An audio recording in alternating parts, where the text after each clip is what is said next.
Tonight on Rapid Crossfire, we nail Kevin Galeese and Arlen Konopacki of Scratch to the wall with the hammer of truth. One, a drug-addled dope fiend with a history of sexual deviance. The other, a reclusive religious nut who is borderline autistic. Together as Scratch, they have been performing since 2005. Tonight, with your hosts, Paul J. Glinoff and Tim McCullough.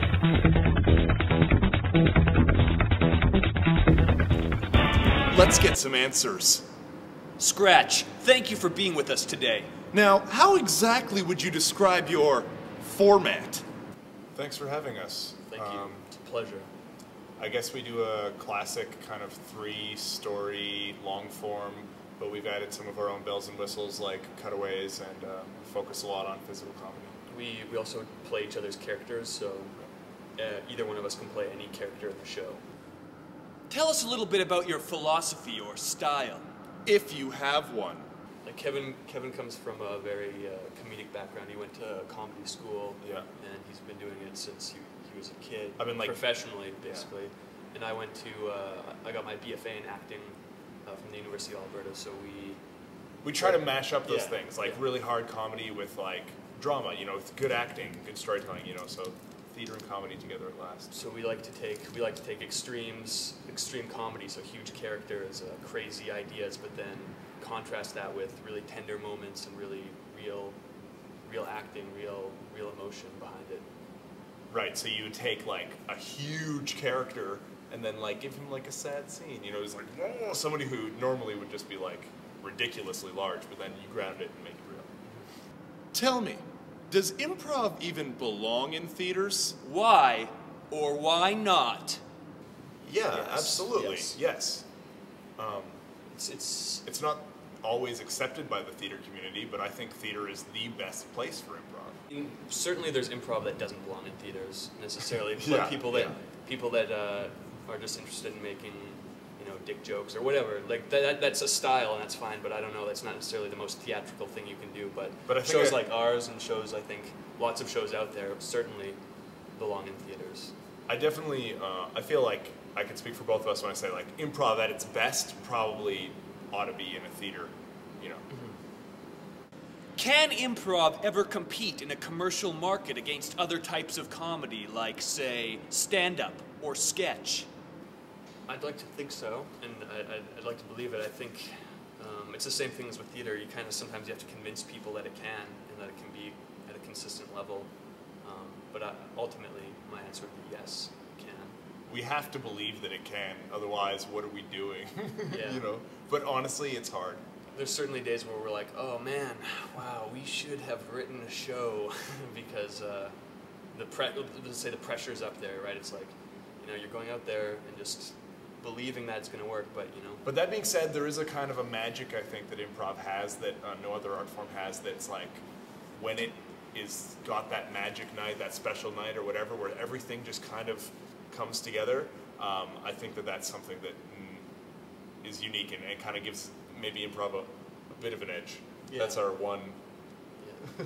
And that's, but again, to kind of go back to what we were saying before, that's again what we're trying to do, is we're trying to show, just like as we're trying to show a theater, we're trying to show that improv can compete in these places where it has to be as good as a professional stand-up, or it has to be as good as a full-on rehearsed play or whatever.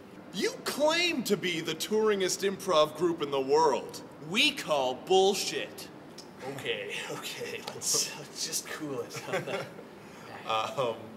Okay, well, first of all, we mean that for this season, and obviously there's no way to prove it, but just as far as we can tell, this season, I just think we're the most toured group. Because we did all the fringes in the summer, then we went right into the Europe tour in the fall, and then after Christmas, we've been touring in Australia and New Zealand, and then we're going right back into fringes. So yeah, we've been around. But, you know, That's just something you say to try and sell tickets. I mean, who cares? Okay, smart guys. How is improv different in other parts of the world? Tell us that, if you can. I think Canada has a fantastic improv scene.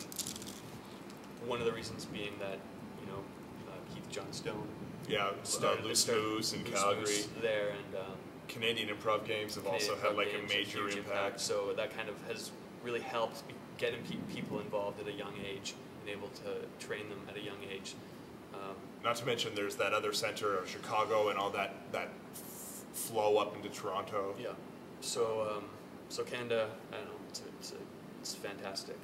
We're probably biased being Canadian, but I think that Canada's probably got the best improv scene in the world. Germany is pretty crazy for improv. Germany loves improv. They're crazy for it. They've probably got the most groups per capita. Yeah. Okay. Yeah, so you'll go to small cities and they'll have like 3 companies working. And it's just like, what the hell? Germany, they love songs in their improv shows. They love songs. Every show has to have at least a song. And when they found out that we don't do songs, they're like, what, really? Yeah, and you can also, in Germany, or actually Europe as a whole, you can you can take your time and do the craziest stuff, and they'll be like, that was a piece of art. Yeah, they'll go with you. Whereas here in Australia, it's like, if you're not funny in the first 30 seconds, people are going to start walking out. Yeah, so... It feels like. Yeah, it does. Who's to say, Some say improv. Some say impro. Discuss. We say improv. Europe and Australia says impro.